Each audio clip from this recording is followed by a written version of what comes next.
want to start with show of hands from the audience, kind of get a sense of the makeup of the room. So of the founders who are here, which ones are on brands that are less than 5 years old? Raise your hand. Okay. Okay, more than 5 years old. Cool. All right, and of the founders here, which ones are looking to have a successful exit in the near future or over the coming years? Perfect. Awesome.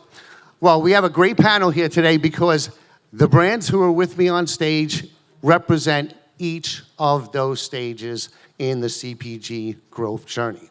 So right next to me here is Obi Linton, who is the co-founder, along with his wife, Nicole, of Nicobi Foods. So they're the youngins of this panel. So they're around just under 5 years, growing exceptionally fast. You're gonna see a lot of stuff happening, especially over the next year with them.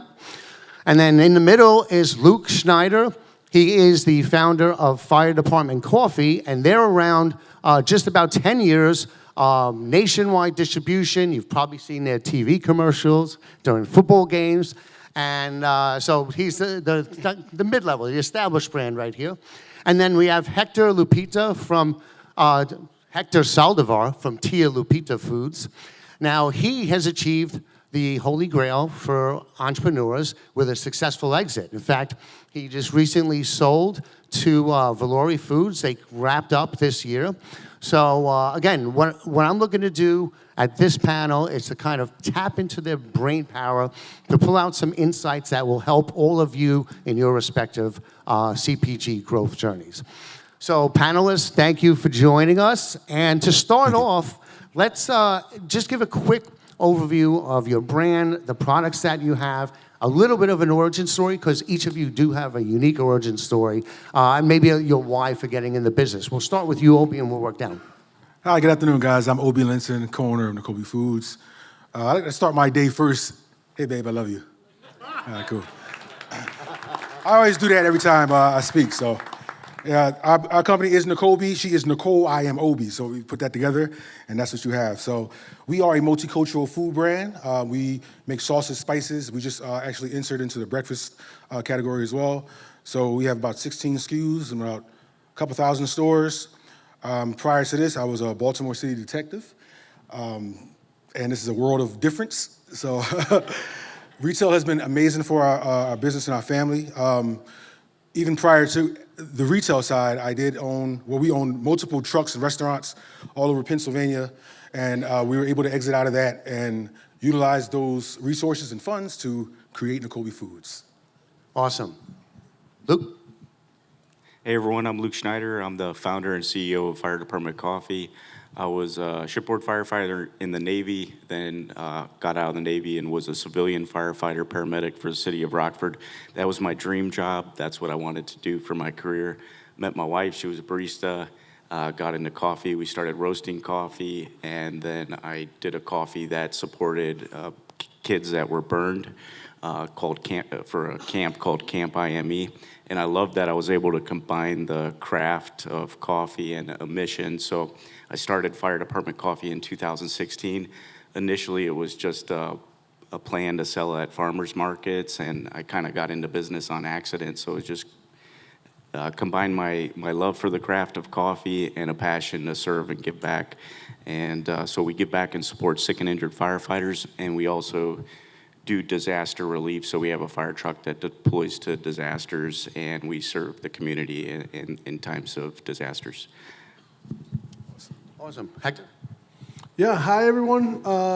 Good morning still, I think. Hector Saldivar, founder of Tia Lupita Foods. We are a better for you Mexican-inspired food brand. We have a line of hot sauces, grain-free tortilla chips, and salsa matcha. I am originally from Monterrey, Mexico. Raise your hand if you know where that is. Get out, no.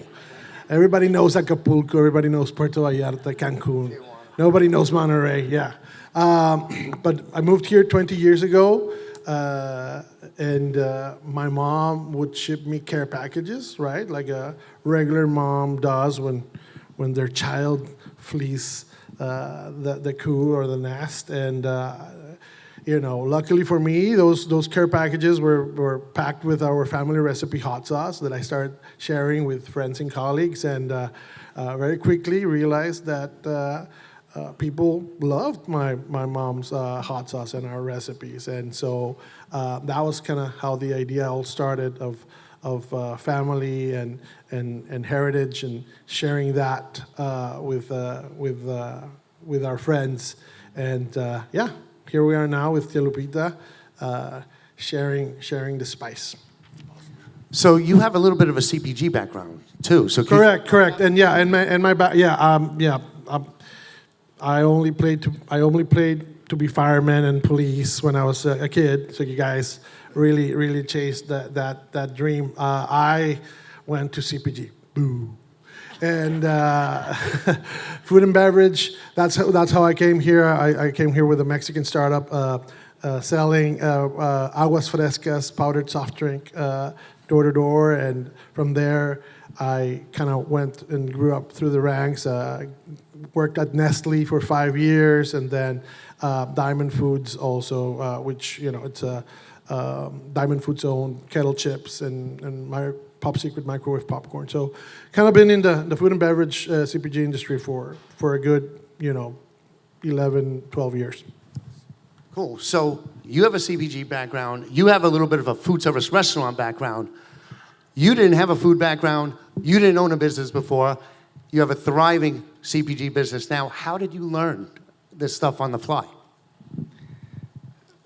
Learned the hard way. Sometimes that's the best way. Multiple times, but was very fortunate to have good mentors. I've had people come around me and give me advice along the way. So that's been a huge blessing to me, is just have good people around me that, especially on the financial side. I didn't know anything about finance or financial statements, and so when I went to go to get a loan, I didn't have any of that stuff, and so I was fortunate to get introduced to what in Rockford, Illinois, where I'm from and where we're headquartered, called Rockford Local Development Corporation. And certain communities will have these organizations, but they sometimes will give financing when a typical bank wouldn't. So somebody introduced me to them. They helped walk me through, and I got a small loan, and then that was initially I funded it with savings and did some sweat equity as well, because I knew I couldn't do everything and I needed to build a team. So I did some of that, and until we were able to get bankable, and so. Awesome. Well, that was my next question, especially since we had the panel just before this on funding, was how did you fund your growth in the early years? So was it, you could go into a little more detail about that, and then we'll get their perspective. Yeah, so I believed in the brand, I believed in the mission, I believed in the company and where we were going, and I had actually early on had like an unrealistic understanding of failure in my mind, that was not an option. Just thought I would just keep moving forward. I was already far into it, and just kept pushing forward. So, but I realized pretty soon, when I had some struggles, that it can get serious. So but early on, before I got to that point, I knew that I needed like a creative person. We started online as a direct-to-consumer company, and that's really how we built our business and built a lot of our capabilities. So I knew we needed to build an online community and a social media presence. So recruited other firefighters, did a couple sweat equity deals with that to where they earned it out over time. And then, got some, did a friends and family, actually an introduction that I got from the Rockford Local Development Corporation introduced me to this company called Supply Corps, which is a military supply company. It's probably close to $1 billion company, big company in Rockford, Illinois. And the CEO of that company is a minority investor in our company, or a shareholder. And so they came in early on with that.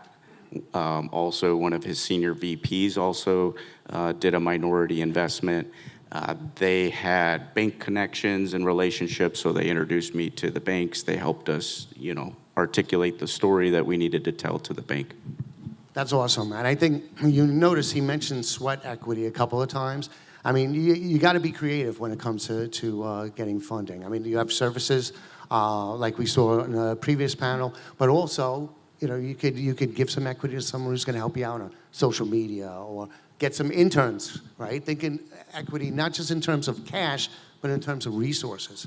How can you get other people to help you out and maybe to get something in return, a little sliver of equity or something? Credits, if intern programs through college. So how about you, Obi? Yeah, our situation is pretty much grassroots at this point.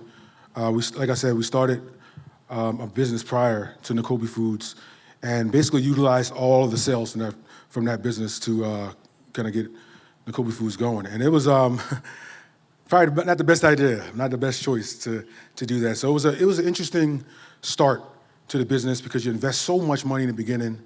And right now we're looking at the point where we are bankable, as you mentioned. So we're now at the point where we're deciding, okay, now it's time to get some investors, because we can't keep funneling cash like this. And this year, 2026 is looking very bright for us. So we'll be hitting a large amount of the Midwest and pretty much all of the East Coast at this point. So excellent. Love to hear that.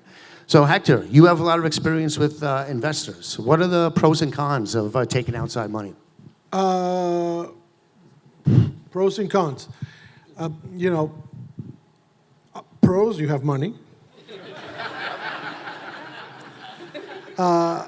Cons, everything else.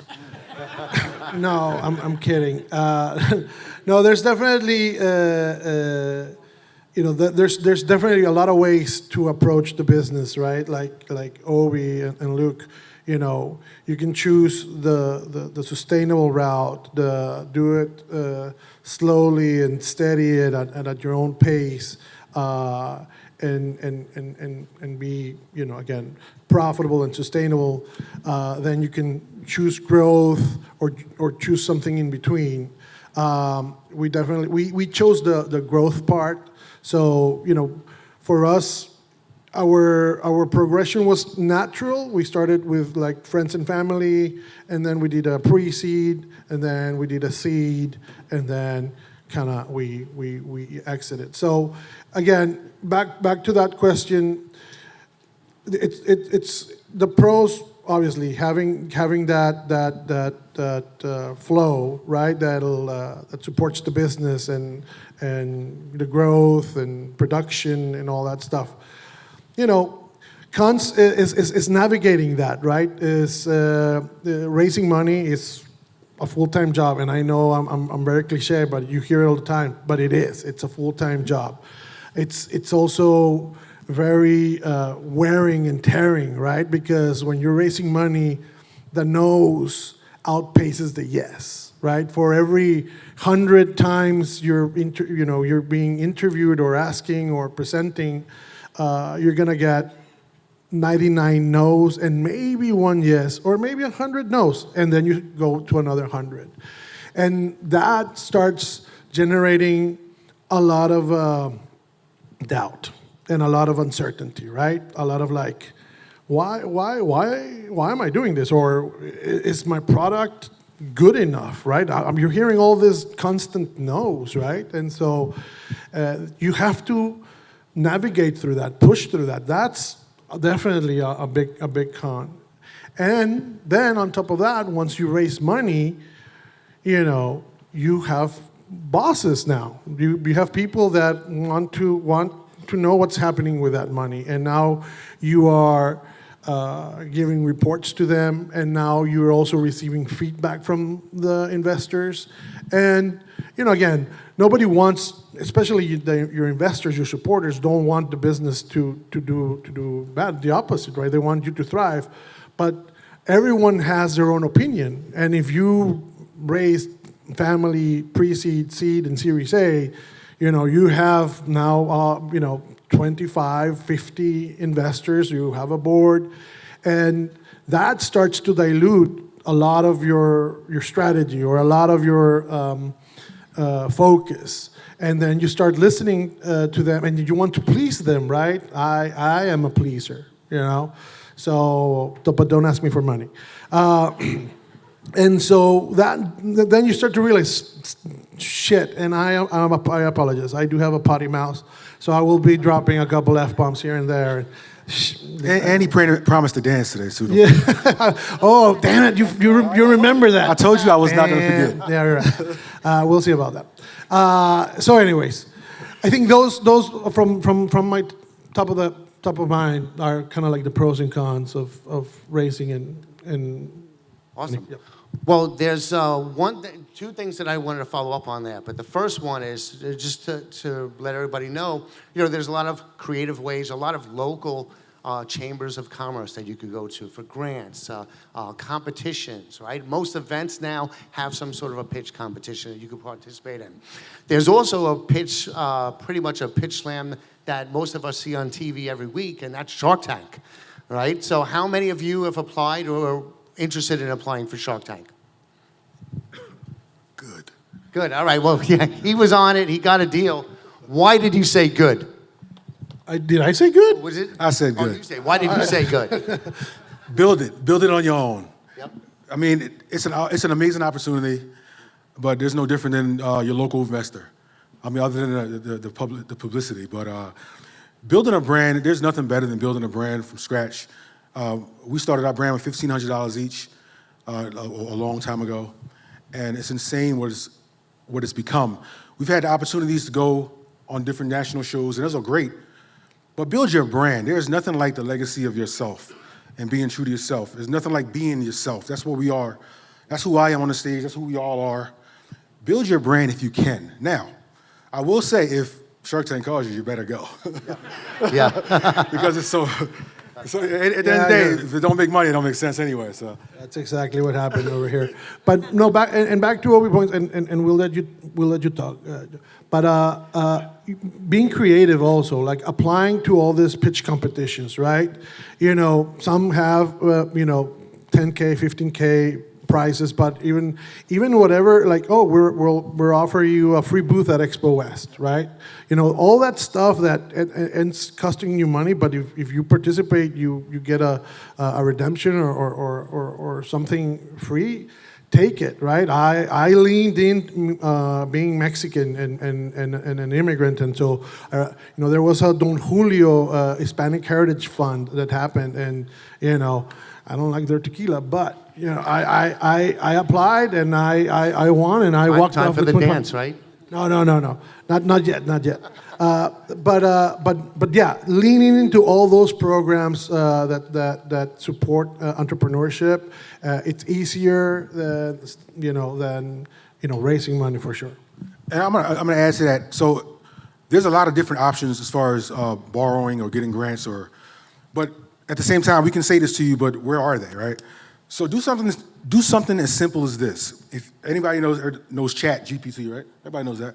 It's a simple deep research search. Yep. That's it. And you can find every local grant in your community. You can find, you'll be surprised how many. There's some from food pantries, from this place, that place, from your state governments everywhere. So the smallest amount of information can come from right here. Just type it in, do a deep research, find out what's local, and apply. Simple as that. Yep. Quick question, Jeff. What time do we have until with the adjustment? 11:45? Okay, perfect. No, I just want to gauge it because I want to let them get some questions too. So, Hector, so there's something that you mentioned before. You're going to hear a lot of no's. You're going to hear a no before you get that yes. And sure, that's true with investors. That's true with going after buyers and stuff. And I think one valuable trait of successful brands is patience and persistence. Well, that's two traits, but it's really, really important. And I know Obi, you've said a no is not a no; it's a not yet. And can you tell us a little bit of some situations where that persistence pays off? Yeah, I'll give you Patience, too. my best example. Well, two of the best examples. ShopRite. We're not in ShopRite yet. I know they're here somewhere. You're seeing a live pitch. ShopRite, show of hands. Yeah, And, Wakefern is presenting We're in later. Wakefern, Yeah, but absolutely. For some reason, we're not ShopRite. I'm not sure. So this is my store that I grew up on. Patience is, I don't say that to poke fun. I say that because it matters to me. I grew up in this store. This is this store in my community. And it means something to be in that store. So the patience that I have to be in that store, knowing when the time is right, because our brand is visible, our brand is ready, so we're just waiting to take the option or the opportunity to get into that store, but you have to be patient. It's not gonna come immediately. What we did was, we went to their sister company, Price Right, and got into Wakefern, so we're already under the umbrella. So whenever they're ready, just press send. So, and lastly, the other one, patience, Walmart. I applied to Walmart a couple years back to back. We did everything we could do. We weren't ready. We knew we weren't ready. They knew we weren't ready. That's why they didn't call us. But on that third time, we went down there and we won that golden ticket. And I was on stage talking, and I'm like, how did this even happen? Same kind of what's happening right now. But believe in your brand is the point. I'm not when I say nothing special, I mean I am special, but I'm nothing special. I don't have Ivy League education and those things. So just a regular guy, regular gal, trying to run a business. It's not rocket science. You know, have some patience, have some consistency, and go. We all think you're pretty special. I am special. Luke, Hector, I saw you shaking your head when I mentioned patience, and you're like, yes, yes. I did? What am I doing here? Yeah, no, I agree. Everything Obi said is 100% true. Patience. You know, the other thing I would say, it's also discipline and kind of like knowing, like Obi said, when you're ready and when you're not ready, right? The easy part is selling it in. You know, that's the you know, we're all founders. We're all passionate about our product. We're all a little bit, you know, we all started this with a little or a lot of ignorance, you know, thinking that it was going to be easy. But you know, then you know you will have opportunities when a Walmart or a Kroger or a Publix will come and say, I want your product, and it also takes a lot of discipline to understand and say, you know what, Mr. Retailer, sir, it's not the right time. We're not ready for you yet. But how about you give me 20 stores in this area or this city, right? That takes a lot of discipline and mindfulness, right? To say no to all the distribution. But remember that the distribution part comes with the responsibility of the product moving. And you can activate that when you're small in maybe 20 stores or 50 stores or 100 stores. But when you're in over 1,000 stores, how can you multiply yourself times 1,000? You can't. And then even if you raise money, then all that money is going to get depleted for activation, and you won't have anything else. So, you know, it's patience and discipline for sure. Discipline, that leads me to my next question, which is for Luke. Well, we'll start with Luke, is focus, right? So patience, persistence, but also focus. So Luke, you have a very focused approach. You prefer to go deeper with retailers rather than just shotgunning it everywhere. And I think that's a really important. Why do you believe that? Why do you do that approach? Yeah, so I should say like when we started moving into retail, my mind, I was thinking like, I want to go in as many doors as possible. And it was a numbers thing of how many doors I am, but what I really needed to be thinking about was being in the right doors and what's the right market for our brand.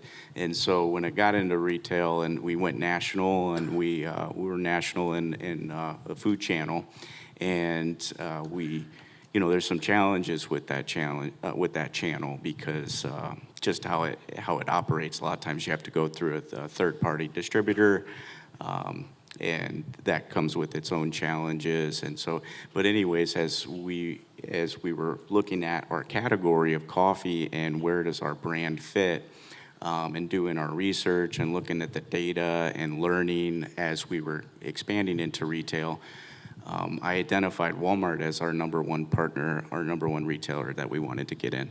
And Walmart is the number one place people shop and the number one place people spend the most on coffee. So for coffee, it's the biggest market. And heard about Open Call, signed up, submitted through RangeMe for Open Call. Got an invite to pitch, ended up getting a golden ticket, and now we're national in Walmart with 10 SKUs, over 27,000 points of distribution. We expand into mainly all of Walmart Canada, and we've got some more expansion coming up too.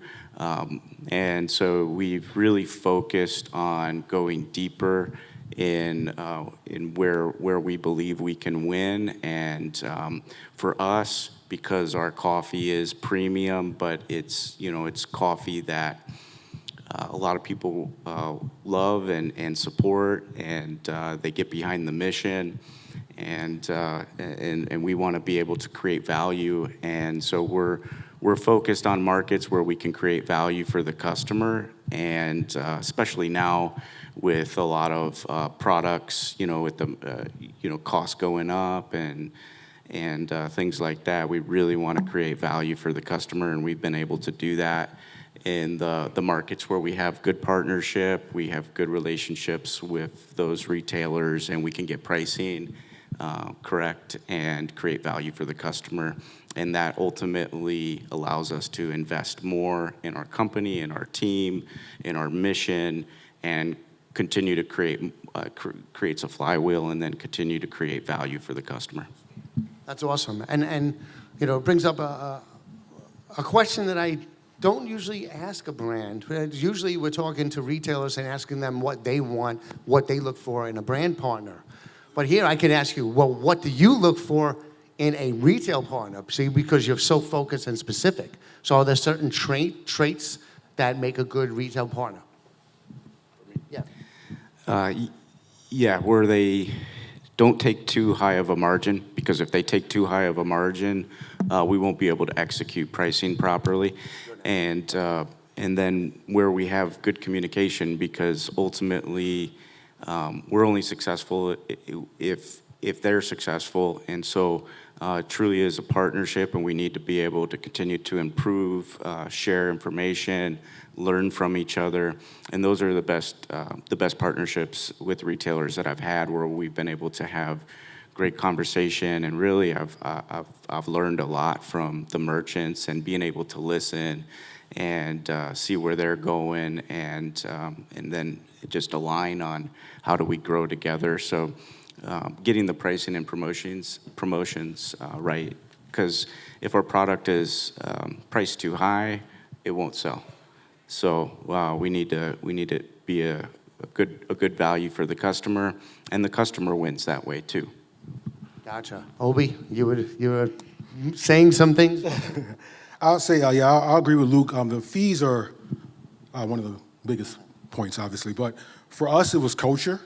We love the culture of some brands really have great culture. Like, let's say Giant, the Giant Company. I'll say that because I work with them directly. The Giant Company has a great culture with community that intertwines with what we are and how we are.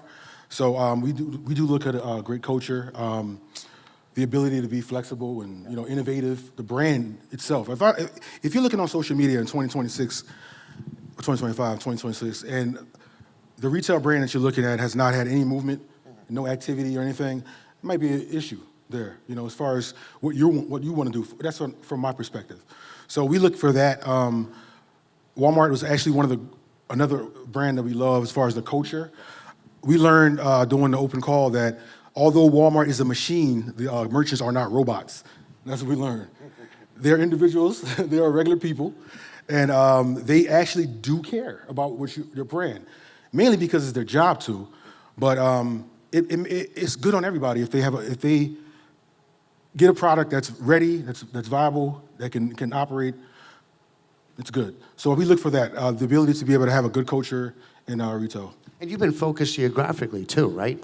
Say again? You're focused geographically as well. Yeah. We decided by demand to just stay within our scope and grow outward. As any CPG guy or person out there, when you start shipping these pallets, they start adding up. The FedEx and all these other companies are making a lot of money off of us. So if you're growing your brand and you have a location, let's say Giant, and they have 200 stores in Pennsylvania, let's focus on Pennsylvania. If you're from Indiana, focus on that area first and start to expand your footprint. So that's what we do. We expand basically from Pennsylvania and went north and south, and now we're moving to west and going into maybe some Myers and stores like that. So it's by brand, it's by design, it's strategic, and it does help. Gotcha. Hector, and you've mentioned to me in the past that you kind of wish that maybe you were a little more local when you started? Yeah, absolutely. In hindsight, I would definitely do that. And, I want to go with what Luke was saying. Like, for example, in his success at Walmart, it's amazing. We went to Walmart as well, and we failed miserably. We got into almost 2,000 stores. We were like, yes, we're going to make it. Walmart is the perfect, amazing partner. Don't take it wrong, all the other guys out there. But They are. Their margins, their logistics. They're rooting for you. They're rooting for the startup and the entrepreneur and that story and that brand. But they are EDLP. How do you activate in 2,000 stores, right? You can have the most beautiful package if you want, the best tasting product for sure. But if people if you cannot activate it, if people don't know you're on the shelf, people at Walmart shop with a grocery list in hand, and they don't do a lot of impulse. So I think it's worth for Luke to mention why their success, and I'm not gonna say because there's 100 coffees in that set, right? It's a very cluttered, competitive set. Why have you been able to succeed and go national, right? What's behind that pull? And because that's very key for you guys to listen. I learned the wrong way or the hard way. Going to 2,000 stores thinking that my brand alone, my story alone would work at Walmart. No, you need much more than that. And I'll let Luke. I'm sorry that I sequestered that, but it's very important for people to hear that how to succeed in Walmart and what's behind that success. Yeah, Walmart has some great resources and great tools. They have Walmart Connect, Walmart Marketplace. You can expand your full assortment there. Assortment's really important. Creating value for the customer is very important. And so if you have a high quality product at a good value and you drive awareness for it, that's important. So we do a lot of that through social media. We have over 20 million. Yeah, I was going to say, how many followers do we have? We have over 20 million followers across all of our social media channels. Billions of views yearly, and we engage, and we create we don't do a lot of selling on our content. We do more like engagement. So it's about community building, staying top of mind, and we've let people know. We let our followers know that they can buy our products in Walmart. And then we utilize the Walmart Connect and the digital tools to grow digital penetration. And then make sure that we're always excellent on our operations and executing on operations and just continuing to give it full attention and make sure that we're continuing to grow and optimize the business. Awesome. I mean, their social media is awesome. And they're very loyal following. Just to give you an example, I have a couple of friends in my neighborhood in Queens. They work in firehouses in Manhattan, and Luke sent them some swag and some samples. This was like 3 years ago, and I ran into one of them last year, and he's still wearing that hat, right? So think of like some national. People don't do that with like national brands, but a niche brand that's really builds that following, and they do a tremendous job on social media. It's very important. I think the key thing that he said, they don't push products so much as they really engage with their audience, and it's funny as hell. So if you haven't checked it out, you definitely got to check it out. So for the next, and you just jumped ahead because that was one question I had for you. But so I had 3 questions, one for each of them. That's just for each of them in particular. My second question was going to be Luke and social media. So that one's taken care of. This one with Obi, it's more about entrepreneurship and wellness, right? So Obi, over the past year or so, has dropped over about 120 pounds from his health journey. So I don't know if you guys have applied for Open Call and you went to their website. Obi was on the homepage of Open Call. It looked very different than he does now. So congratulations on that. All natural, right? No GLP-1s. And so tell us about your health journey and what difference it's made for you as an entrepreneur. Yeah, the health journey is insane. I mean, anybody who knows it's hard to lose weight, especially when you're in food business. I've been working in food trucks my whole life. What am I supposed to do? But it's changed everything as far as just being able to fortify your mind and focus on what you want to do, and being able to say, oh, we're going to the gym 3 days a week, 4 days a week. It's happening. You know, I'm still on my journey. So I use the same energy with my health as I do with business, almost more in health now. You know, so that's pretty much what it is. It's just balance, clarity, all those different things. And I love the fact that I can put a suit on, be comfortable, you know, relaxed. And it also helps the more you do that. I'm sure you have a lot more energy to put into your business now than in the past. Oh, yeah, for sure. I mean, traveling all over the place, doing what we're doing, you know. It's just mental, too. The capabilities of the mental side of just being able to go. You know, you don't feel defeated. Yep. You know, a lot of you know what I mean. So it's the defeated aspect of things. When you accomplish something like this, and, you know, I'm still working, you can achieve anything. You know, that's how I look at it right now. I'm 40, how old am I? 46, I think? I think I'm 46. So, But, you know, that's true. A lot of entrepreneurs, especially in the past, I think people are more health-minded now, but, you know, the burning the candle at both ends does not really, it's not conducive to success. Sure, there are times you got to do it, but it's important to eat right, work out, and get good sleep, which a lot of us did not do last night. But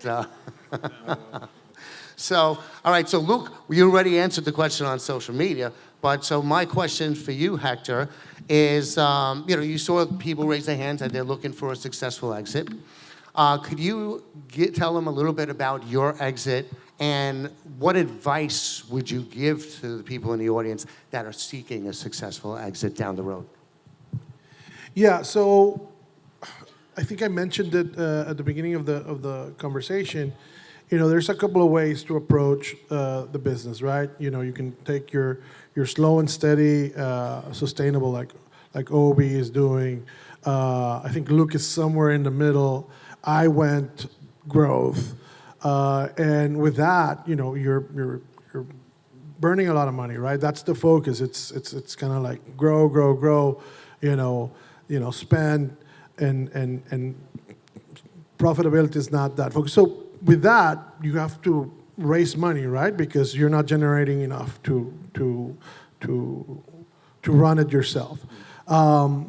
It came, you know, to a realization almost a year and a half ago that this, if that was the path that I chose, that I would need to partner up with a strategic partner very quickly. Because if not, my life would be raising money and focusing on there, not on the business, and diluting myself until kingdom come, right? And that was going to be the path. So I was lucky that I established, you know, a relationship with Velore Foods, which Velore is the commercial subsidiary for La Costeña and Jumex, which are Mexican power brands. They are $1 billion. They're over $1 billion. And I, in a very detrimental time, where I was like in this crossroad of we need something to happen. Conversations with Edgar and Valore started to happen. Edgar, which is a head of their M&A and innovation. And we started talking, and one of the things that is very important in this is making sure there is compatibility, that you get along, that you share the same vision, that you are, if an acquisition is going to happen, or that you're going to serve a purpose. And for us, it was really clear. We share kind of the same mission, but we do serve an incrementality purpose. We do reach out to a segment of shoppers and consumers that they're currently not talking to. And so that was a very easy decision, for me to, you guys are great. I started a relationship with Edgar when he wasn't even with Valore. He was at 7-Eleven Ventures and Brands with Heart. So that's another thing that I would recommend is never shut down a network opportunity or a relationship opportunity, right? Because you never know where that's going to end. And that's kind of exactly what happened with Edgar. He was with Brands with Heart. He was at 7-Eleven. There were, but we kept in touch every 6 months, every 8 months. We would catch up and be honest. I mean, I'm just gonna call it out, guys. Nothing is rainbows and unicorns. Every time you ask an entrepreneur and it's like, how's business doing, they say great. Bullshit. They're lying, like flat out lying. Business is not great.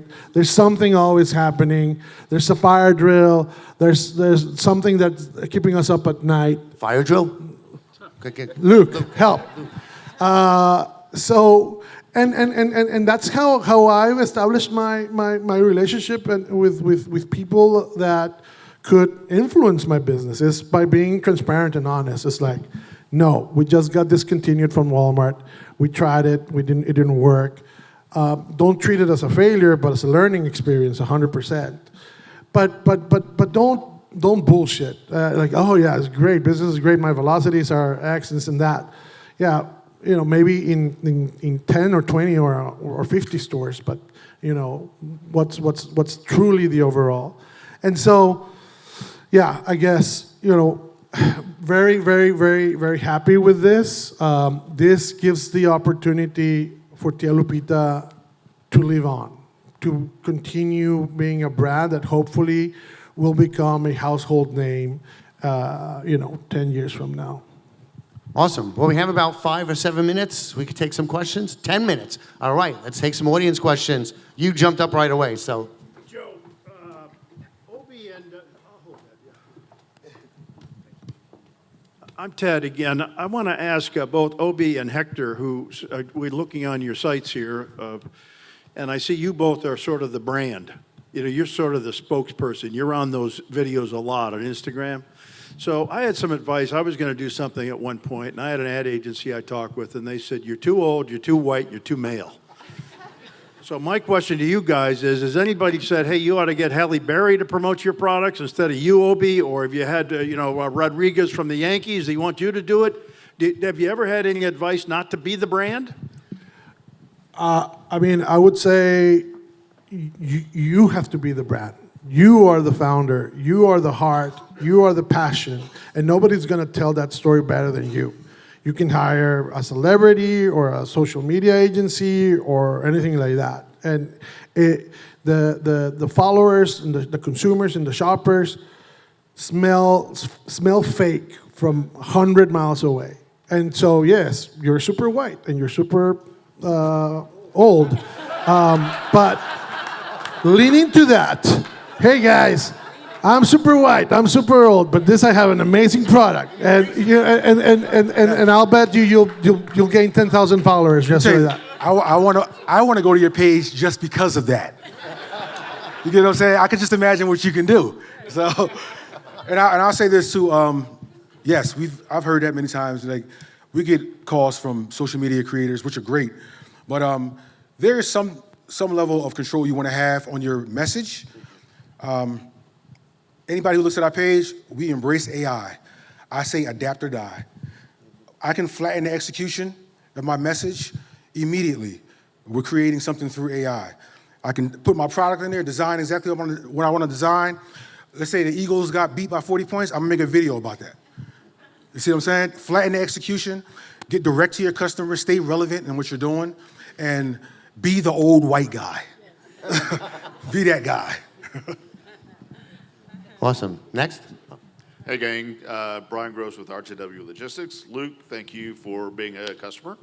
My question is, I see a lot of my fractional peers in here. So basically the groups that support between the founder and the retailer. Can you walk through a little bit of your process of, as you've grown, when do you start to outsource some of those tasks? How do you go through that process of bringing someone on? Yeah.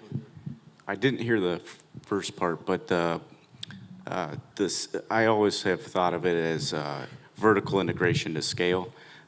So, you know, if you start out not owning the product and creating the product, and I'm not sure if that was the full part of the question, but just heard about like when you look at outsourcing certain things, and for manufacturing, that can be extremely challenging, especially early on.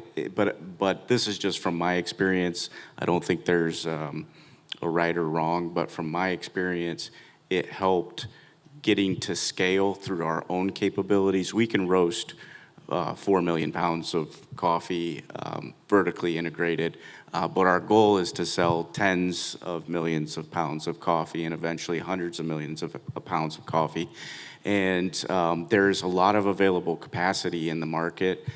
So instead of investing tens of millions of dollars into those capabilities, I would rather utilize the capabilities of manufacturers that have strong manufacturing or supply chain muscles, like RJW is another example.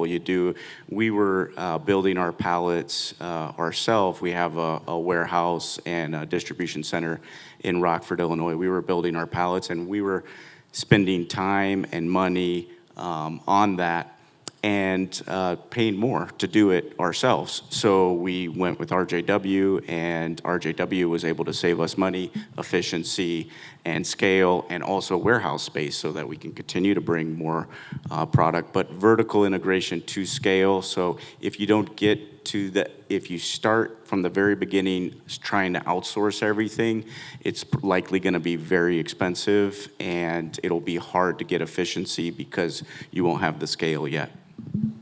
Okay, we have time for one more question. Okay. I can't see, so I don't know if anybody's raising their hand.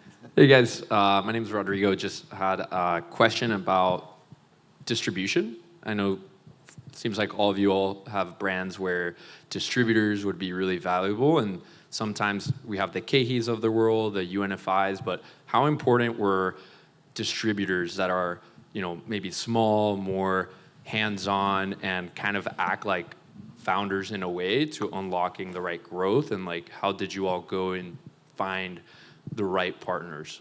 Was that an important part of your growth journey? I'll say